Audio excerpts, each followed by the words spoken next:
పొలములో పూయి పుష్పము వంటి దానును, లోయలో పుట్టు పద్మము వంటి దానును, వల్లొక్కసు చెట్లలో వల్లి పద్మము కనబడినట్లు స్త్రీలలో నా ప్రియురాలు కనబడుచున్నది. అడవి వృక్షములలో జలద వృక్షం ఎట్లున్నదో పురుషులలో నా ప్రియుడు అట్లున్నాడు. ఆనందభరితనై నేను అతని నీడను కూర్చుంటిని. అతని ఫలము నా జీవకు మధురము. అతను నన్ను విందుశాలకు తోడుకొని పోయిను. నా మీద ప్రేమను ధ్వజముగా ఎత్తెను. ప్రేమాతిశయము చేత నేను మూర్ఛిల్లుచున్నాను. ద్రాక్ష పండ్ల అడలు పెట్టి నన్ను బలపరచుడి. జల్దరు పండ్లు పెట్టి నన్ను ఆదరించుడి. అతని ఎడమ చేయి నా తల క్రిందనున్నది, కుడి చేత అతను నన్ను కౌగిలించున్నాడు. యెరూషలేము కుమార్తెలారా, పొలములోని ఇరులను బట్టి లేళ్లను బట్టి మీ చేత ప్రమాణం చేయించుకుని ప్రేమకు ఇష్టమగు వరకు మీరు లేపకయు కలతపరచుకయు ఉండుడని మిమ్మల్ని బతిమాలు కొనుచున్నాను.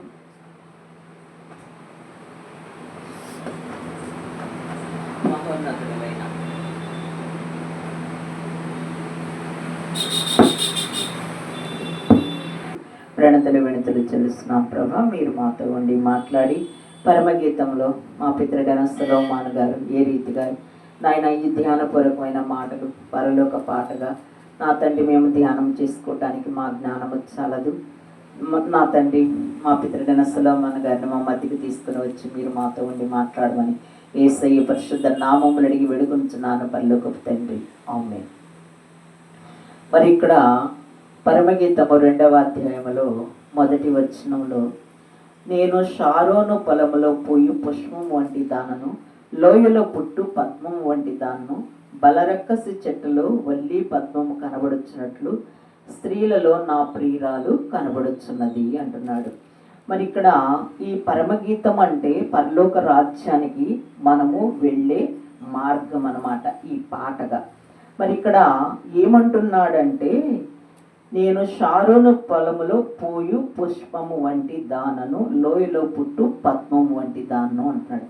ఇక్కడ ఎక్కడ ఈ పుష్పము పుట్టిందంటే షారోను పొలములో. ఈ షారోను పొలం అంటే మరి దేవుని ఏర్పాటు చేసిన ఈ భూలోకం అనే మరి మనుషులనే, మరి మనుషులే ఒక విత్తనములుగా దేవుడు ఈ భూమి ఒక పొలముగా చేసి ఈ పొలములో వేసిన విత్తనాల అనే మరి ఈ షారోను పొలములో పూసిన పుష్పము వంటి దానను అంటుంది. మరి షారోను పొలం అంటే దేవుని సన్నిధానములో ఎదిగే మొక్క అన్నమాట.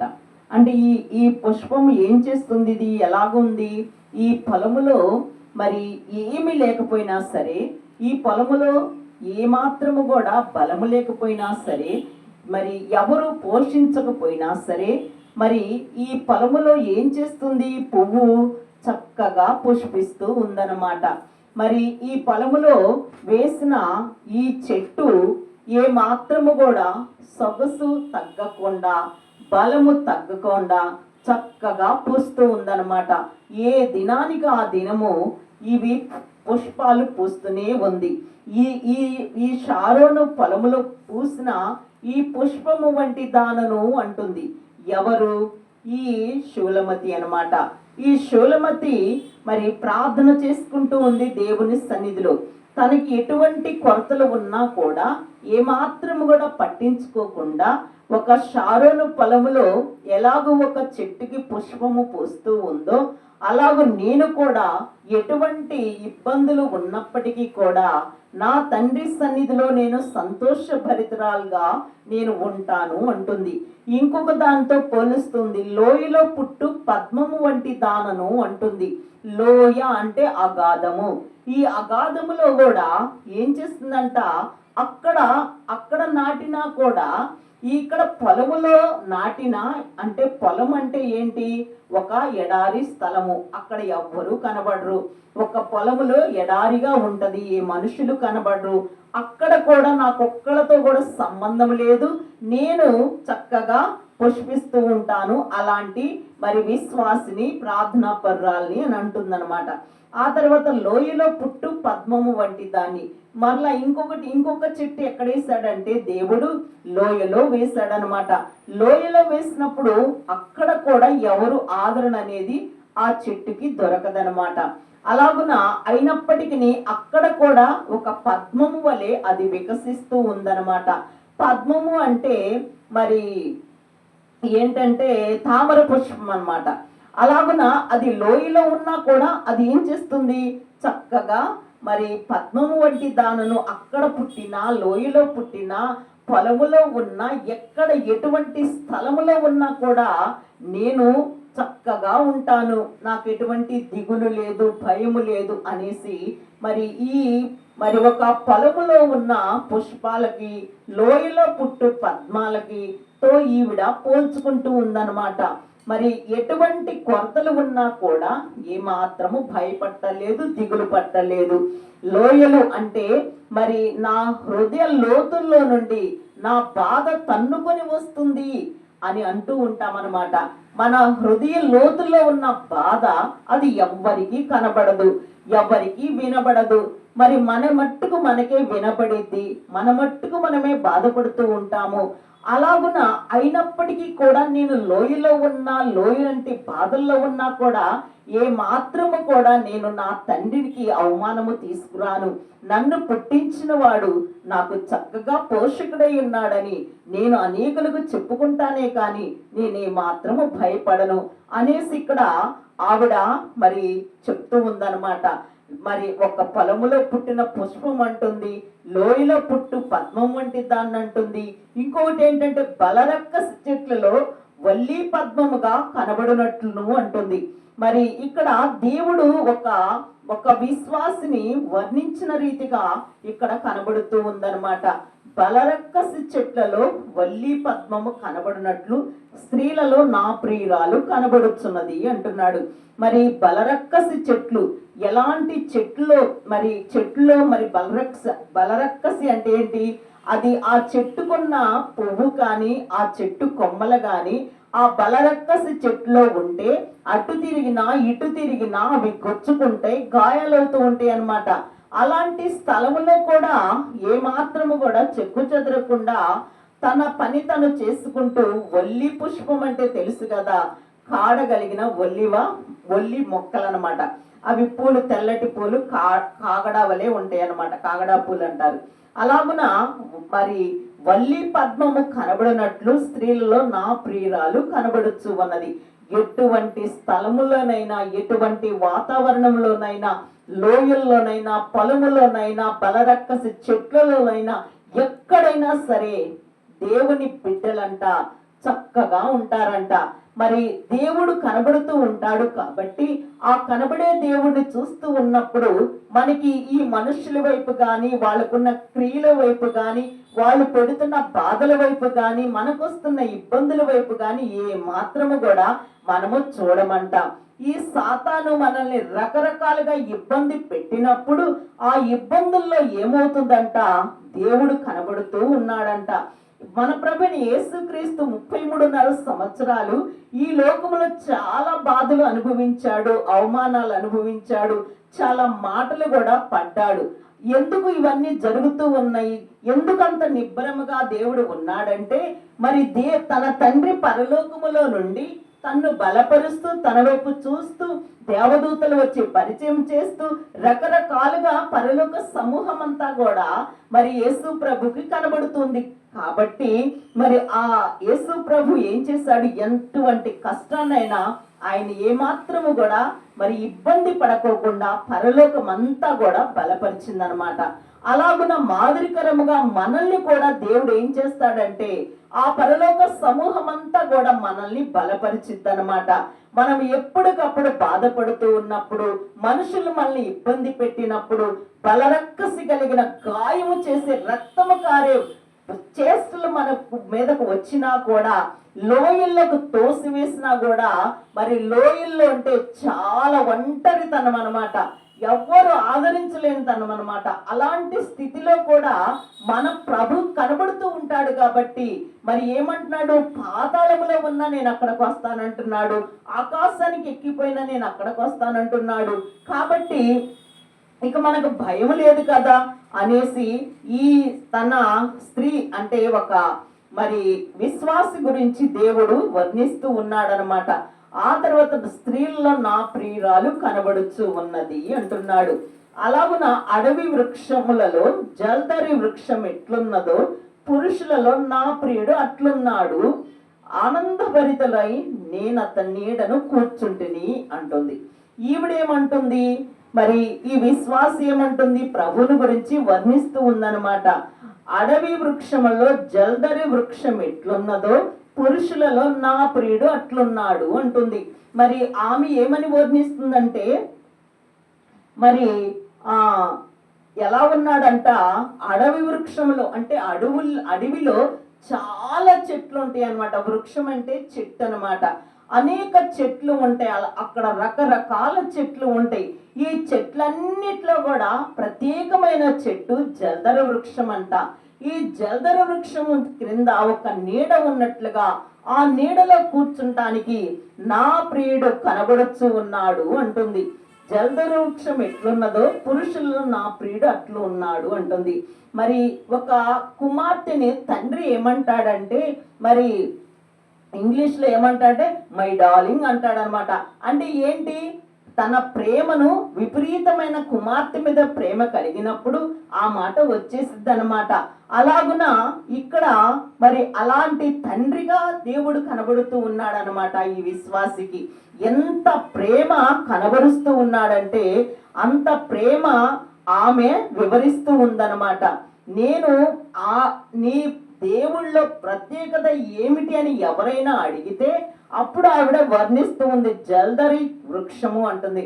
జల్దరి వృక్షం అంటే యాపిల్ చెట్టు అని చెప్తూ ఉన్నారనమాట. యాపిల్ చెట్టు మరి నీడనిచ్చిద్ది, ఆ నీడ కింద ఫలములు ఇస్తుంది, ఆ ఫలములు తింటూ సంతోషభరితురాలనై నేను ఉంటున్నాను అంటుందన్నమాట. మరి ప్రత్యేకమైన వాడు అంటే యాపిల్ పండు అంట నీళ్ళల్లో వేసినా కానీ మునిగిపోదంట, మిగతా వేసినా కానీ మునిగిపోతాయి అంట. అలాగున శ్రమలో ప్రభు ఏం చేస్తాడంటే మనకి తోడై ఉంటాడు. నీళ్ళల్లోనే ఉంటది ఈ తామర పుష్పము, ఆ బురదలోనే ఉంటది ఈ తామర పుష్పము. అయినప్పటికీ కూడా ఏ మాత్రము కూడా ఆ నీరు తన మీదకి రాదు, ఆ బురద తన మీదకు రాదు. ఎప్పటికప్పుడు అది పైన పడినా గాని వెంటనే జారిపోయిద్ది అనమాట. అలాగున దేవుని సన్నిధిలో మనము కూర్చున్నప్పుడు, ఆయన నీడలో కూర్చున్నప్పుడు మనకి ఎలా ఉంటదంట, సంతోషభరితులమై మరి ఆయన నీడను మనము కూర్చుంటామంట. అవన్నీ నేర్చుకోవటానికి ఆయన పాదములద్దకు వచ్చాము. పొలములో ఉన్న, ఒంటరి స్థితిలో ఉన్న, లోయలో ఉన్న, బాధల్లో ఉన్న, బలరక్కసి చెట్లని ముళ్ళు గుచ్చుకుంటున్నా, మాటలతో మనల్ని ఇబ్బంది పెట్టే మనుషుల మధ్య ఉన్న, ఒంటరి స్థితిలో ఉన్నా, ఎడారి స్థితిలో ఉన్నా, ఎక్కడ ఉన్నా సరే మన ప్రభు మనకి తోడై ఉంటాడు. మనం అస్సలు భయపడాల్సిన అవసరం లేదు. ఈయన ఎందుకు ఇంత శ్రమ మనకి పెడుతూ ఉన్నాడంటే మనము దేవునికి దగ్గరగా ఆయన నీడన కూర్చుండటానికి, మహోన్నతని నీడన మనము కూర్చుండటానికి ఆయన ఈ జల్దరు వృక్షముతో మరి ప్రభుని పోలుస్తూ ఉందన్నమాట. మరి ఏమంటుంది, అతని ఫలము నాకు జివహకు మధురము. అంటే ఆ చెట్టు మీద ఏమున్నాయి, ఫలాలు ఉన్నాయి అన్నమాట. దేవుని పాదముల ఏమేమి తీసుకోవటానికి వస్తున్నాం మనము, ఆరోగ్యము, సంతోషము, సమాధానము, నెమ్మది, ఇలాంటి ఫలాలు దేవుని సన్నిధిలో దొరుకుతాయి అన్నమాట. ఆవిడ ఏమంటుంది, ఆ ఫలము నా అంటే నా ప్రాణానికి చాలా మధురముగా ఉంది. అది తింటూ ఉన్నప్పుడు, ఆ ఫలము తింటూ ఉన్నప్పుడు ఎంత సంతోషముగా తన ప్రాణానికి కలుగుతూ ఉందో, దేవుని సన్నిధిలోకి వచ్చిన తర్వాత అటువంటి సంతోషము, సమాధానం మనము సంపాదించుకుంటామన్నమాట. అలాగే మన ప్రాణానికి దేవుని సన్నిధిలో ఉన్నంతసేపు నాకు నెమ్మది, సమాధానం ఉంది, సంతోషం ఉంది అనేసి మనము చెప్పుకుంటూ ఉంటామన్నమాట. అలాగున ఏమంటుంది ఆవిడ, మరి అతని ఫలము నా జీవకు మధురము, అతడు నన్ను విందుశాలకు తోడుకొని పోయెను అంటుంది. మరి విందుశాల అంటే ఏంటి, ప్రార్థనా స్థలము. ఆ ప్రార్థనా స్థలములో ఉపవాస ప్రార్థన, ఆ ఉపవాస ప్రార్థనలో ఏకాంత ప్రార్థన, ఆ ఏకాంత ప్రార్థనలో లోకాసుల మదికి రాకుండా మనము మోకరించి మన ప్రభుతో సహవాసము చేసుకోవటమే ఈ విందుశాల. ఈ విందులో మనము ఎవరి విందుశాల, ఇది దేవుడు పరలోక పరిశుద్ధులు భూలోక భక్తులతో ఏకమైపోయే విందుశాల. ఇక్కడ వేరు ఆలోచనలు, వేరు తలంపులు, వేరు మాటలు ఏమీ కూడా ఇక్కడ ఉండమన్నమాట. ఇక్కడ అంతా సంతోషకరమైన ప్రార్థన, సంతోషకరమైన తలంపులు, సంతోషకరమైన ఆలోచనలు అనే విందుశాల అన్నమాట. ఈ విందులో కూర్చున్నప్పుడు ఇక మనకి ఏ బంధువులతో పనుండదు, ఏ బాధ్యతలు మన దరికి రావు, ఏ ఇబ్బందులు సిబ్బందుల వలె మనల్ని బాధ పెట్టవు. ఈ విందుశాలలో అంతా సంతోషమే, సమాధానమే. ఇక్కడ ఏర్పాటు చేసుకున్న మన ప్రాణ ప్రియుడు యొద్ద మనము కూర్చున్నప్పుడు, మనము ఆనందమైన సంతోషముగా మనం ఇక్కడ ఉన్నప్పుడు మనల్ని ఎక్కడికి తీసుకుని వెళ్తాడు? ఆ పరలోకపు విందుశాల, ఆ 7 ఏండ్ల విందుశాలలోకి ప్రభు మనల్ని తీసుకొని వెళ్ళిపోతాడనమాట. ఇక్కడ కొంతకాలం మనకు శ్రమ కనబడుతూ ఉంది. ఈ కొంతకాల శ్రమకి మనము బాధతో, దిగులుతో మనకిచ్చిన ఆయుష్ని వ్యర్థము చేసుకోకుండా, ఎలా జరిగితే అలా జరగనివ్వు ప్రభా, నీ చిత్తము, నీ ఇష్టము నా జీవితంలో, నీ ప్రణాళిక ఏమై ఉన్నదో ప్రభా, ఎలా ఉంటే నీకు నేను సంతోషముగా కనబడతాను, ఎలా ఉంటే నీకు ఆనందముగా కనబడతాను ప్రభా అనేసి ప్రభు వైపు మనము చూడాలే కానీ మనకొచ్చిన కష్టం వైపు, నష్టం వైపు మనము చూడకూడదనమాట. మన ప్రభువు ఏం చేస్తాడు? మన మీద ప్రేమ ధ్వజము ఎత్తగా ప్రేమాతిశయము చేత నేను మూర్ఛిల్లుచున్నాను అంటున్నాడు. ప్రభు దగ్గరికి వచ్చినప్పుడు ఆ మధురమైన మాటలు, ఆ మధురమైన పలుకులు విన్నప్పుడు మనకి చాలా ఆయన మీద ప్రేమ కలిగిపోయింది. ఎందుకంటే ఈ ప్రభు ఎలాంటి వాడంటే మన కొరకు ప్రాణం పెట్టి వేస్తాడు. మన కొరకు అర్ధరాత్రి అయినా మన యొద్దకు వచ్చి వేస్తాడు, మధ్యాహ్న కాలమైనా మన యొద్దకు వచ్చి వేస్తాడు. ఈ లోకపు తల్లిదండ్రులు, బంధుమిత్రులు, స్నేహితులైతే టైం ప్రకారం వస్తారు. కానీ ఈ తండ్రి, ఈ ప్రభు మరి ఈ ఎలాంటి వాడంట? అడవి వృక్షములో జల్దర వృక్షము అంటుంది. ఎట్లా ఉంటుందో అలాగూ నా ప్రభు సన్నిధిలో కూర్చుంటే నా ప్రభు నన్ను అంతగా, ఆయన నన్ను ప్రేమ ధ్వజము ఎత్తగా అంటున్నాడు. ప్రేమ ఎంత ప్రేమ అంటే అది కొలతలేని ప్రేమ. ఎంత దగ్గరగా ఉంటాడంటే పిలిస్తే పలికి అంత దగ్గరగా ప్రభు ఉంటాడు. ఆయన ఆకాశం అందున్నా, మనము భూమి అందున్నా, మనం ఎలా ఉంటామంట? ఆయన అంత దూరం ఉన్నా, మనం ఎంత దూరం ఉన్నా మన స్వరం అంట వెంటనే ఆలకిస్తాడంట. ఈ లోకపు తల్లిదండ్రుల యొద్దకు వెళ్ళాలంటే మరి కొంత టైం పట్టిద్ది, వాళ్ళు రావాలంటే కొంత టైం పట్టిద్ది. మన ప్రభు అయితే వెంటనే పలకరిస్తాడు, పలుకుతాడు. మనకున్న ప్రతి ఒక్క బాధలో ఆయన ఉంటాడు, మనకొచ్చే ప్రతి ఒక్క శోధన నుండి ఆయన తొలగిస్తాడు. ఇలాంటి గొప్ప తండ్రి ఎక్కడికి తీసుకుని వెళ్తాడంట? మనల్ని విందుశాలకు తీసుకుని వెళ్తాడంట. విందు అంటే రకరకాల మరి భోజనాలకు మనం వెళ్ళినప్పుడు రకరకాలు వడ్డిస్తూ ఉంటారనమాట.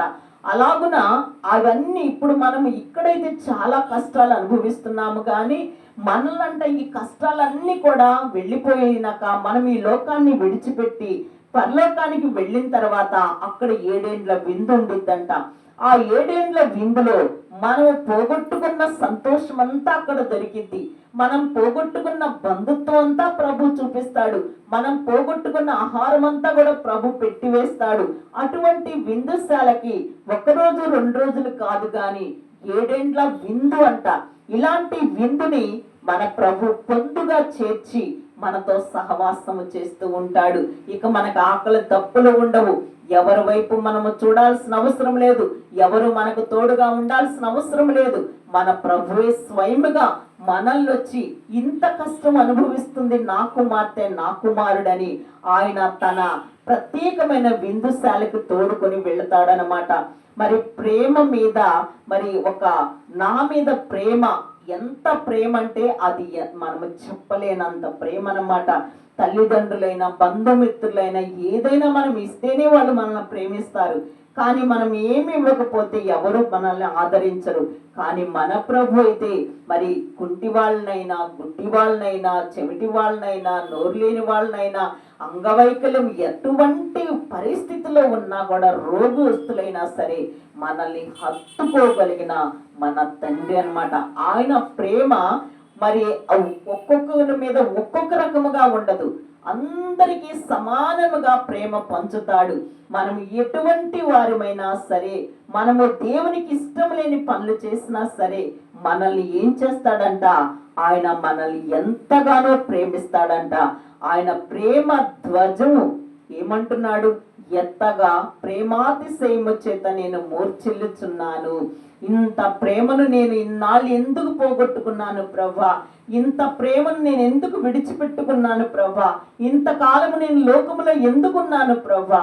అయ్యా నా తండ్రి, ఈ లోక మనుషుల ఆకర్షణ వైపు, ఈ లోక మనుషుల ప్రేమ వైపు చూస్తూ నీ ప్రేమను విడిచిపెట్టుకున్నాను దేవా అనేసి ఆమె కంట కళ్ళు తిరిగిపోతుంది అంట ఈ ప్రేమ కలిగిన తండ్రిని చూడగానే.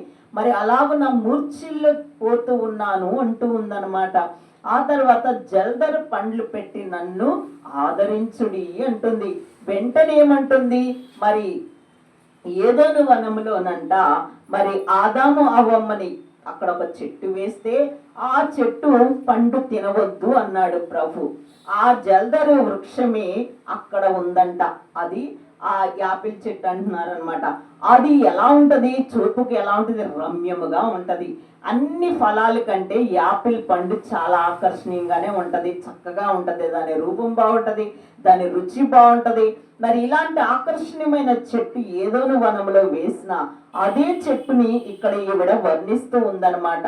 మరి ఏం చేస్తుందంటే, జల్దరు పండ్లు పెట్టి నన్ను ఆదరించుడి. ఈ యాపిల్ పండంట చాలా ఒక మెడిసిన్ తో సంబంధించింది అనమాట, ఒక వైద్యముగా మారిపోయిద్దంట. మనం చాలా నీరసంగా ఉన్నప్పుడు ఆ యాపిల్ తింటే మనకు శక్తి వచ్చిందని ఈ లోక డాక్టర్లే చెప్తున్నారు. కాబట్టి ఇది మనకేదైనా అంటే ఈవిడ ఏమైతే మూర్ఛిల్లిపోయినప్పుడు అంటే కళ్ళు తిరిగి పడిపోయినప్పుడు ఏమంటుంది, నాకు జల్దర పండ్లు పెట్టి నన్ను ఆదరించుడి అంటుంది. అలాగున ఇటువంటి ప్రత్యేకమైన ఫలము దేవుడు ఏర్పాటు చేశాడు. మన ప్రభు వైపు చూస్తే మన నీరసం పోయిద్ది, మన ప్రభు మాట వింటే మనకు శక్తి వచ్చిద్ది, మన ప్రభు సన్నిధిలో మనము కుదురుగా కూర్చుంటే మనకి ఎవ్వరితో ఏ సంబంధం లేకపోయినా ఎంతసేపైనా కూర్చోవచ్చు. అదే మనం వేరే వాళ్ళ ఇంటికి వెళ్ళామనుకో వారికి విసుకొచ్చింది. కానీ యేసయ్య దగ్గర ఎంతసేపన్నా కూర్చో ఎవ్వరు ఏమీ అనరు. ఎందుకంటే అంత ప్రత్యేకమన్నమాట మన ప్రభు సన్నిధి. కాబట్టి మరి ఇంకా ఏమంటుందంటే, మరి అతడు ఎడమ చెయ్యి నా తల క్రిందనున్నది, కుడి చేత అతడు నన్ను కౌగిలించుకుని ఉన్నాడు. ఒక చంటి బిడ్డను ఏం చేస్తారు, ఎడమ చేతిలో పట్టుకొని కుడి చేతితో కౌగిలించుకుంటారనమాట. అంటే నేను ఉన్నాను, నువ్వు భయపడవద్దని ఒక పసిబిడ్డకి ఒక తల్లి తండ్రి ఎలా ఆదరిస్తారో అలాగున మరి ఎడమ చెయ్యి ఏంటి, ఆదరణ అనమాట.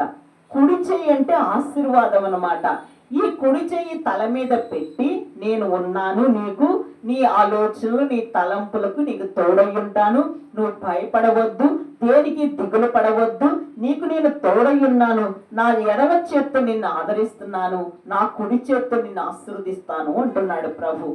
అలాగున ఇటువంటి ప్రేమ ఈ లోకములో ఎక్కడ ఎన్నడూ మనకి చూడలేము, మనకు దొరకదనమాట. అందుకని ఎందుకు ఇలాగో పరిగెట్టుకుంటూ దేవుని పాదములకు అందరూ కూడా వెతికి ఆయన్ని మరి దొరికి ఏమంటుంది ఈవిడ, నా ప్రాణప్రియుడిని నేను వెతుకుతూ ఉన్నాను అంటుంది. ఈవిడ ఏమంటుందంటే, మరి చాలా మంది నిన్ను ఆ కన్యకులు ఆకర్షించుకుంటున్నారు, వృద్ధులు ఆకర్షించుకుంటున్నారు, నన్ను కూడా ఆకర్షించుకొని నేను నీ ఎద్దకు పరిగెత్తుకొని వస్తానంటుంది. అంటే ఈ ఆకర్షణ ఎలా ఉందంట, లోకాన్ని విడిచిపెడుతున్నారు, పాపాన్ని విడిచిపెడుతున్నారు, బంధువుల్ని విడిచిపెడుతున్నారు, స్నేహితుల్ని విడిచిపెడుతున్నారు, అందరిని విడిచిపెడుతున్నారు, కానీ ప్రభు దగ్గరికి మాత్రము వచ్చేస్తూ ఉన్నారు. వ్యసనాలను విడిచిపెడుతున్నారు. అన్ని సమస్తము కూడా ఎప్పుడైతే ఆయన ఆకర్షిస్తాడో మనుషుల్ని, వెంటనే వారికి ఉన్న ప్రతి ఒక్క లోకానికి సంబంధించిన క్రియలన్నీ కూడా తీసివేసుకొని పరిగెత్తుకొని ప్రభు దగ్గరికి వస్తారు. ఇక వెనక్కి తిరిగి చూడరు. ఇంకా మరలా అలాంటి ప్లేసుల్లోకి, అలాంటి స్నేహితులతో ఎటువంటి సహవాసము, ఎటువంటి కూడా అక్కడ కనబడదనమాట. ఇటువంటి ప్రేమ అనమాట. ఈ ప్రేమ ఎంతటి పాపమైనా కడిగి వేసే ప్రేమ, ఎంత శోధన ఉన్నా తీసివేసే ప్రేమ, ఎటువంటి వ్యాధి ఉన్నా తీసివేసే ప్రేమ. మరి ఇటువంటి ప్రేమ ఇక ఎక్కడికి వెళ్ళినా, నీవు వేల మంది దేవతలు దేవుళ్ళున్నా కూడా ఇటువంటి ప్రేమ అయితే దొరకదనమాట. అందరికీ ఏదో ఒక వంక ఉంది, కానీ యేసయ్యకి ఏ వంక లేదు. మనము గమనిస్తూ ఉంటే మరి హిస్టరీ వాళ్ళ హిస్టరీలన్నీ చూస్తూ ఉంటే, మరి ఎవరైనా ఇద్దరు భార్యలు ఉన్న వారికి ఎవరైనా చేతులెత్తి నమస్కరిస్తారా? ఇద్దరు భర్తలు ఉన్న వారికి నమస్కరిస్తారా? ఇలాంటి లోటుపాట్లు అన్నీ కూడా సరిచేయటానికి వచ్చిన దేవుడు అనమాట. అందుకని అన్ని వివరించి చెప్తూ ఉన్నారు కాబట్టి మరి ప్రవీణయ్య గారిని చంపేశారు. మరి ఇలాగున అవన్నీ బయట పెడితే చంపేస్తారనమాట. కాబట్టి ఇలాంటి ప్రేమ మనల్ని చంపే ప్రేమ కాదు, మనల్ని బ్రతికించే ప్రేమ అనమాట. ఇటువంటి ప్రేమను మనము తీసుకోవటానికి ఇక్కడికి వస్తూ ఉన్నామన్నమాట. అలాగున ఆయన కుడి చేతి నన్ను కౌగిలించుకొనెను. మరి మన ప్రభు ఏం చేస్తున్నాడు? మనల్ని కౌగిలించుకుంటున్నాడు. మన వెన్ను తట్టి నేనున్నాను, భయపడవద్దు, దిగులు పడవద్దని ఆయన ఆదరిస్తూ ఉన్నాడు అనమాట. ఇంత గొప్ప రక్షణని మనము నిర్లక్ష్యము చేస్తూ ఉన్నామంట. ఇంకా టైం ఉందిలే అనేసి మనము మరి లోక స్నేహం వైపు చూస్తూ దేవుని వైపు చూడకుండా ఆలస్యమైపోతూ ఉందన్నమాట. అయినప్పటికీ దేవుడు ఏమంటున్నాడంటే, నేను చాలా నీ కొరకు కనిపెట్టుకొని ఉంటాను, నువ్వేం భయపడవద్దు అనేసి దేవుడంట మన వైపు చూస్తూనే ఉంటాడంట. మనము చూడమంట ఆయన వైపు. ఎందుకంటే మనకు లోకమనే ఆకర్షణలో ఉన్నాము కాబట్టి మనమంట ఆయన వైపు చూడమంట. మనుషుల వైపే చూస్తామంట, మనుషుల సహాయం వైపు చూస్తామంట, మనుషుల ఆదరణ వైపు చూస్తామంట, మనుషుల ప్రేమ వైపు చూస్తామంట. కానీ మన ప్రభు అయితే మనల్ని చూస్తూనే ఉంటాడు. నా వైపు చూస్తారేమో, నా దగ్గరికి వస్తారేమో అని ఆయన రెండు చేతులు చాపి మన వైపు చూస్తూ ఉన్నాడంట, రమ్మనుచూ ఉన్నాడు ఆయన. మనమైతే అస్సలు ఆయన వైపు చూడకుండా దుష్టుడు మనల్ని మరుగు చేసిద్ది అనమాట. అందుకని ఏమంటుందంటే ఈవిడ, మరి యెరూషలేము కుమార్తెలారా, పొలములో ఇరులను బట్టి లేళ్లను బట్టి మీ చేత ప్రమాణము చేయించుకొని ప్రేమకు ఇష్టమగు వరకు మీరు లేపకయు కలతపరచకయు నుండుడని మిమ్మల్ని బ్రతిమాలు కొనుచున్నాను అంటుంది. ఇప్పుడు మనము ప్రార్థన చేసుకునేటప్పుడు ఎటువంటి శబ్దాలు వస్తున్నప్పటికీ కూడా మనం ఏం చేస్తున్నాము? చక్కగా దేవునితో సహవాసం చేస్తున్నాము. మనము ఇక్కడ ఈవిడేమంటుందంటే, ఈవిడ ఎక్కడ చేస్తుంది ప్రార్థన? అడవిలో చేస్తుందన్నమాట, అడవి చెట్టుల్లో చేస్తుందన్నమాట. కాబట్టి అక్కడ ఏముంటది? లేళ్ళు ఉంటాయి, సింహాలు ఉంటాయి, పులులు ఉంటాయి, అన్ని కూడా శబ్దాలు చేస్తూ ఉంటాయి అన్నమాట. నా చెవికి ఏ శబ్దము వినబడకుండా నాకు సహాయము చేయండి అని చెప్తూ ఉందన్నమాట. ప్రార్థనలో కూర్చున్నప్పుడు మనము దేవదాసయ్య గారు ఏం చెప్పారంటే, మీరు ప్రార్థన చేసుకునేటప్పుడు మరి చాలా శబ్దాలు వస్తాయి, కోళ్ళు అరుస్తాయి, కుక్కలు అరుస్తాయి, డ్రమ్స్ శబ్దాలు వినపడతాయి. వాటన్నిటి వైపు మీరు చూడవద్దు, వినొద్దు. మీరు ఏకాంత స్థలము కోరి లోకాస్తులను మదికి రాకుండా మీరు మరి మోకరించి ఆయన వైపు చూడాలంట. అప్పుడు మనము ఏ శబ్దాలు మన దరికి రావు, ఏమి కూడా మన దరిదాపులకు కూడా రావన్నమాట. అందుకని ఇక్కడ ఆవిడ మరి అక్కడికి వచ్చే శబ్దాలను నాకు వినపడకుండా చేయండి, నేను చాలా మరి దేవునితో సహవాసం చేస్తున్నాను, ఇదిగో నా శరీరం ఇక్కడ ఉన్నది కానీ నా దేహం అంతా దేవాలయం అయిపోయి నేను నా ప్రభు యొద్దకు ఆత్మ వెళ్ళిపోయింది, నా ప్రభు దగ్గరికి అన్నంతగా ఒక శరీరం మాత్రమే దేవాలయంలో ఉంది, ఆమె ఆత్మ అంతా దేవుని పాదములెద్ద ఉన్నది. కాబట్టి అంత ప్రేమగా దేవునితో సహవాసము చేస్తూ ఉందన్నమాట. మనము చక్కగా దేవుని సన్నిధిలో మరి ఇక్కడ మొదట షారోను పొలములో పోయి పుష్పము వంటి దానను అంటుంది. ఖచ్చితంగా పొలములోనంట మనం విత్తనములు వేసిన తర్వాత ప్రభు వైపు తేరి చూస్తే ఏ ఎరువులు వేయకపోయినా సరే చక్కని పంటనిస్తాడంట. అలాగనే దేవుని అనే పొలంలోకి వచ్చేస్తే ఎటువంటి శ్రమలు ఉన్నా శ్రమే కాకుండా మనకు సంతోషము కనబడిద్ది అనమాట. ఈ దుష్టుడు మనల్ని భయపెడుతూ ఉంటాడు, గలిబిలి చేస్తూ ఉంటాడు, గందరగోళం చేస్తూ ఉంటాడు. అయినప్పటికీ కూడా మనం ఏ మాత్రం కూడా భయపడకూడదని ఇక్కడ దేవుడు మనతో మాట్లాడుతూ ఉన్నాడు అనమాట. ఇవన్నీ కూడా మనము గుర్తు పెట్టుకొని ఆయనకి ఇష్టముగా మనము ఉండాలన్నమాట. ఇక్కడ ఇంకొక మాట ఏంటంటే, ఆలకించుడి, నా ప్రియుని స్వరము వినబడుచున్నది, ఇదిగో అతడు వచ్చుచున్నాడు, గంతులు వేయచు, కొండల మీద ఎగసి దాటుచు, మెట్టల మీద అతడు వచ్చుచున్నాడు. మరి నా ప్రియుడు ఎర్రవలేనున్నాడు, లేడి పిల్లవలే ఉన్నాడు. ఎక్కడి నుంచి వస్తున్నాడంట ఆయన? మరి ఎక్కడి నుంచి వస్తున్నాడంట? ఆమెకి ఆయన దేవుని స్వరం వినబడుతుందంట. ఇప్పుడు దేవదాసయ్య గారు ఏం చెప్పాడు? ఏకాంత స్థలము కోరి మోకాళ్ళ మీదుండి లోకాసుల మదికి రాకుండా మదిలో ఉన్న దేవుణ్ణి గదిలో కూర్చోబెట్టుకొని మనము మౌనముగా ఉంటే ఆయన స్వరం మనకు వినబడిద్దంట. అది చెప్పింది. అందుకే ఇక్కడ ఏమన్నాడు? ఆవిడ ఏం చెప్తుంది?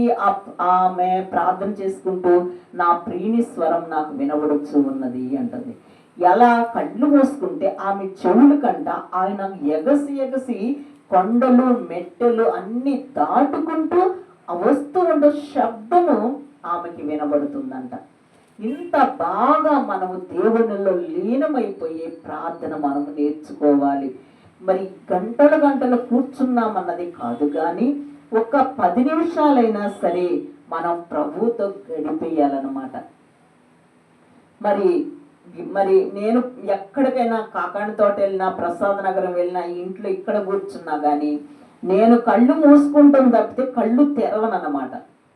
నా కళ్ళు మూసుకుంటే అంత పరలోకంలో నేనున్నాను, ఈ దూతల మధ్యన ఉన్నాను అన్న ఆలోచనతో ఉంటానన్నమాట. అలాగ కళ్ళు తెరిస్తే మనకి లోకం అంతా కనబడిద్ది, భయము, దిగులు, బాధ కనబడిద్ది. కళ్ళు మూసుకున్నామనుకో ఒక్కళ్ళతో సంబంధమే ఉండదు, ఏ ఆలోచన మన దరిదాపులకు రాదనమాట. నేను అలా కళ్ళు మూసుకొని ఉంటే ఏదైనా చెప్పాలంటే ఎవరో ఒకళ్ళు వచ్చి తట్టి లేపుతూ ఉంటారనమాట. నేను కళ్ళు మూసుకొనే ఉంటాను. ప్రసాద్ నగర్ వెళ్ళానంటే కళ్ళు మూసుకొనే కూర్చుంటాను, అస్సలు కళ్ళు తెరవను అనమాట. నేను ఎవరో ఒకళ్ళు వచ్చి అక్కడ ప్రార్థన చేయమన్నా కానీ, ఒకవేళ ఏదైనా నాకు చెప్పాలన్నా కానీ నా దగ్గరకు వచ్చి తడతారనమాట. అలాగున నాకు కళ్ళు తెరవటం ఇష్టం ఉండదు. కొంచెం సమయము దేవునితో గడిపే సమయం చాలా విలువైంది అనేసి చాలా సంతోషముగా ఇష్టముగా కళ్ళు మూసుకొని కూర్చుంటా. అది చాలా ఇష్టం నాకు అనమాట. మళ్ళీ మనకు విడిగా దొరకదు ఆ సమయం, దేవాలయంలోనే దొరికిద్ది, ఇంకెక్కడా దొరకదు అనమాట. ఇది ఈవిడ అన్నట్లుగా ఏమంటుంది? మరి నన్ను కలతపరచవద్దు అంటుంది.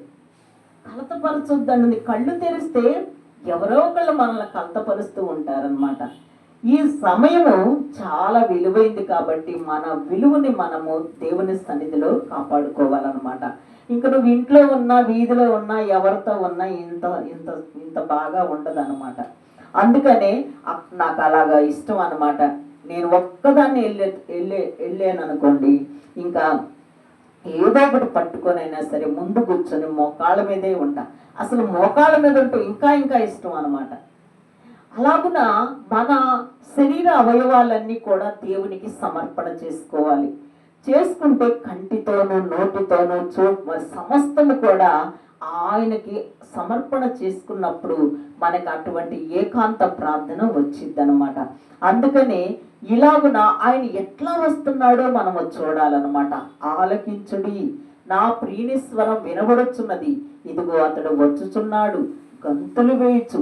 యేసయ్య మరి ఎక్కడి నుండో పరలోకము నుండి భూలోకములో మన యొద్దకు వచ్చి వేస్తూ ఉన్నాడు. ఆయన ఎక్కడ ఉండాలి? పరలోకంలో ఉండాలి. భూలోకంలో మన యొద్దకు వస్తూ ఉన్నాడంట. మనం గమనిస్తూ ఉండాలి.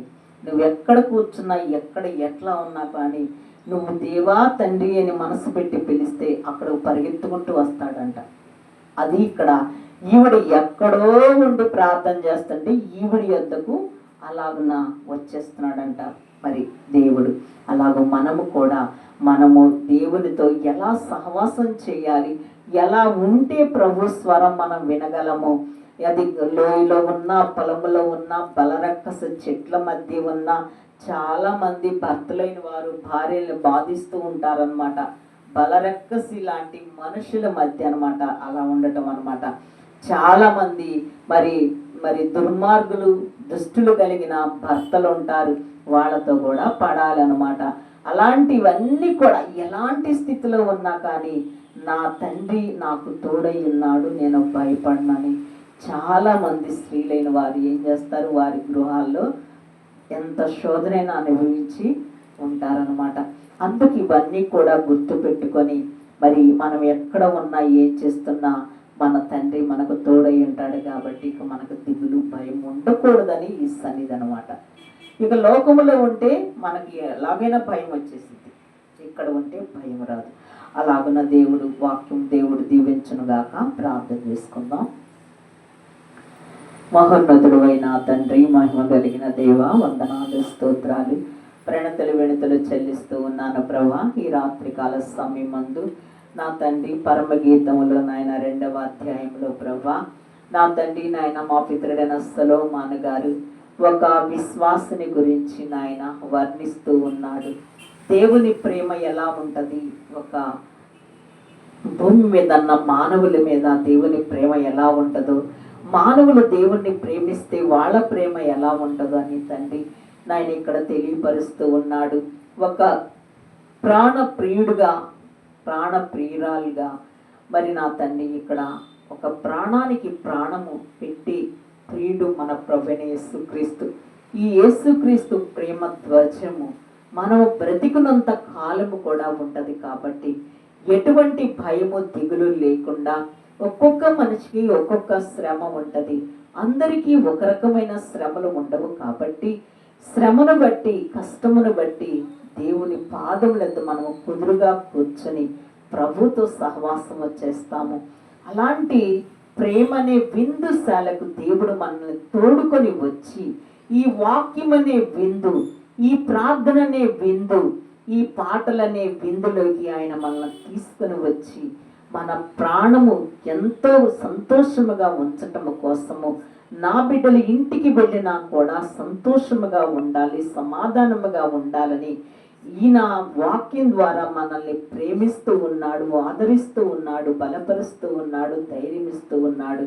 ఇటువంటి తండ్రిని ఏదో విన్నాములే కాసేపు అని అనుకోకుండా విన్న మాటలు ఖచ్చితంగా గట్టిగా పట్టుకొని, ఈ మాటలను నువ్వే కదా ప్రభా చెప్పావు, ఇదిగో నీ ప్రేమ నా పైన ఎంత ఉన్నది ప్రభా, కొలతలేని ప్రేమ కదా తండ్రి, ఈ ప్రేమ నాకు శాశ్వతముగా ఉండే రీతిగా నాకు సహాయం చేయి తండ్రి అని నాయన ఎటువంటి బాధలు, ఎటువంటి భయాలు, దిగుళ్ళు నాయన మానసికంగా, శారీరకంగా ఎన్ని ఇబ్బందులు ఉన్నా కూడా ప్రభా నా తండ్రి వాటన్నిటినీ కూడా నీ పైన వేసి మేము ధైర్యముగా నా తండ్రి ఈ లోకములో జీవించలాగు సహాయం దయచేయండి ప్రభా.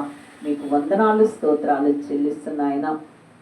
ఈ రాత్రికాల సమయమందు నాయన మేమందరము కూడా మీ పాదములెద్దకు వచ్చి మాకందరికీ కూడా ఏదో ఒక రకమైన శ్రమ, కష్టము, బాధ అన్నీ ఉన్నాయి యేసయ్య. వాటన్నిటిని మీకు అప్పగిద్దామని నాయన, మీకు చెప్పుకుందామని మేము నాయన మా ప్రాణాల్ని మేలుతో నాయన తృప్తిపరుస్తావని వచ్చాము తండ్రి. సహాయము చేసి నాయన నా తండ్రి నాయన నీ దీవెన, నీ ఆశీర్వాదం, నీ స్వస్థతను మాకు దయచేసి ప్రభా నాయన ప్రతి ఒక్క హృదయ లోతులను ఎరిగిన తండ్రివి ప్రభా నాయన మా లోతులో ఉన్న గాయాలన్నీ మాన్పివేసి తండ్రి మాకు ఆదరణ దయచేసి ప్రభా మీరు మహిమ పొందండి తండ్రి. మీకు వందనాలు స్తోత్రములు చెల్లిస్తూ తండ్రిగా, కుమారునిగా, పరిశుద్ధాత్మగా, త్రిత్వముగా మాకు కావలసిన ఆదరణ దయచేసి మీరు మహిమ పొందమని, ప్రతి ఒక్క కన్నీటికి నాయన పరిష్కారం ఉంది అన్నావు తండ్రి. దేవదూతలు వచ్చి మా కన్నీటిని తీసుకుని వెళ్తారన్నావు ప్రభా. అలాగున నా తండ్రి నాయన నా ప్రభా మీరు సహాయం చేసి మీరు మహిమ పొందమని, దుష్టుని వాడి క్రియలు లయపరిచి మీరే మహిమ, ఘనత, కీర్తి, ప్రభావాలు పొందమని యేసయ్య పరిశుద్ధ నామములు అడిగి వేడుకొనుచున్నాను పరలోకపు తండ్రి. ఆమేన్. ఆమేన్. పరలోకమందున్న మా తండ్రి, నీ నామం పరిశుద్ధపరచుకునగాక, మీ రాజ్యం మాకు వచ్చునుగాక, మీ చిత్తం పరలోకమందు నెరవేర్చినట్లు భూమి యందు నెరవేరునుగాక. మొదటి ఆహారుడు మాకు దయచేయము, మళ్ళీ అపరాధం చేసిన వారికి క్షమించిన ప్రకారం అపరాధములు క్షమించండి, శోధన లేక కీడు నుండి తప్పించండి. రాజ్యము, శక్తి, మహిమ నిరంతరం మీరై ఉన్నారు తండ్రి. ఆమేన్. ప్రభు యేసు రక్తం నీకే జయము, అపవాది క్రియలకు లయము. ప్రభు యేసు రక్తం నీకే జయము, అపవాది క్రియలకు లయము. ప్రభు యేసు రక్తం సంపూర్ణ అపవాది క్రియలకునంత నాశనం. హల్లెలూయా, హల్లెలూయా, హల్లెలూయా. స్తోత్రం, స్తోత్రం, స్తోత్రం. ఆమేన్, ఆమేన్, ఆమేన్. తండ్రి, కుమార, పరిశుద్ధాత్మ దీవెన ప్రార్థించిన ప్రతి అంశము సకల పరిశుద్ధులకును, సృష్టికి నీ కూడి ఉన్న మాకును, నాయన మా కుటుంబాలకును నెమ్మది సమాధానానికి సదాకాలము తోడయందును గాక. ఆమేన్, ఆమేన్, ఆమేన్.